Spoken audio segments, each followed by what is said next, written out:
ঝাল ঝাল শাইটিং মাছের রেসিপি। তোমরা তো অনেকেই বেগুন দিয়ে করো, তো আমি বেগুন ছাড়া করেছি। কেমন করেছি দেখো, রেসিপিটা দেখে নাও।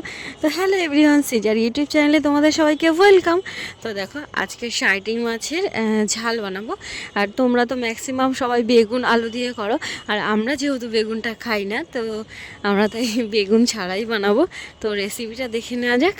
তো দেখো প্রথমে মাছগুলো ভালো করে কেটে ধুয়ে নিয়েছি, আর নুন হলুদ মাখিয়ে আমি একটু রেখে দিয়েছি। আমি সব মানে যত মাছই করি নুন হলুদ মাখিয়ে রেখে দিই। তো কড়াইটা আমার গরম অলরেডি হয়ে গেছে। আর আমরা যেহেতু সাদা তেল খাই, যারা যারা সর্ষের তেল খাও তারা সর্ষের তেল অবশ্যই দেবে। তো দেখো আমার কড়াইতে তেল দেওয়া হয়ে গেছে। এবার মাছগুলোকে কড়া করে ভেজে নেব। তেলটা দেখছো ভালোই গরম হয়েছে, মাছগুলোকে কড়া করে ভেজে নেবো।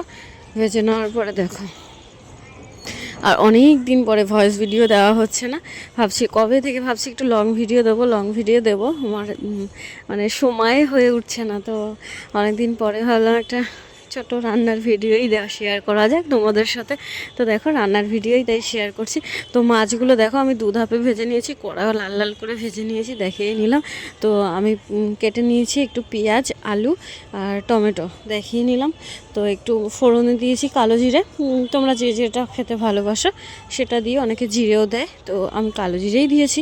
কালো জিরে দিয়ে পেঁয়াজটাকে লাল লাল করে ভেজে নিচ্ছি। দেখো পেঁয়াজটা লাল লাল ভাজা হয়ে গেছে, আলুটা দিয়ে দেবো। আলুটাকে না একটু নুন হলুদ দিয়ে ভালো করে, আলুটাকেও ভালোভাবে নুন হলুদ দিয়ে লাল লাল করে একটু ভেজে নেবো। তো দেখো আলুটাকে দিয়ে দিয়েছি, এবার একটু নুন দিয়ে দিচ্ছি পরিমাণ মতো, আর একটু হলুদ দিয়ে দেবো। ওটা দিয়ে আলুটাকে এবার মানে ভালো করে একটু ভেজে নেব আমি। ভেজে নেওয়ার পরে তারপরে একটু যা যা মশলা যে যা দাও, আদা একটু জিরের গুঁড়ো আমি ওটাই দিই। তো একটু আদা আর একটু জিরের গুঁড়ো ভালোভাবে দিয়ে টমেটোটাকে ভালো একটু ভাজা হয়ে গেলে টমেটো, আর এই কাঁচা লঙ্কা দিচ্ছি দুটো। আমরা যেহেতু লঙ্কার গুঁড়োটা অতিরিক্ত খেতাম আগে, এখন আর একটু অ্যাভয়েড করে চলি। কাঁচা লঙ্কা যতটা পারা যায় ততটাই। তো দেখো তার জন্য কাঁচা লঙ্কাটাও দিয়ে দিচ্ছি। আর লাল লাল লঙ্কাগুলো আমি তরকারিতে দিই। তো যাই হোক, তো দেখো অলরেডি আলুগুলো ভাজা হয়ে গেছে।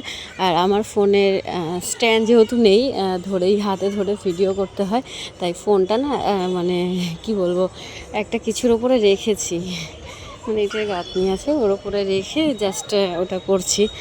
তো এই ভিডিওটা পুরোপুরি কড়াইতে ফোকাস করা যাচ্ছে না, একটু সাইড হয়ে যাচ্ছে। তো কিছু মাইন্ড করো না, জানি না কেমন হয়েছে। তো দেখো আমার ভালো করে কষানো হয়ে গেছে, বা তরকারিটা একটু জলও দিয়েছি, ভালো মতো ফুটে গেছে, বা একটু ফুটে গেছে। তারপর একটু মাছগুলো দিয়ে আর একটু ফুটিয়ে ঢাকা দিয়ে রাখবো।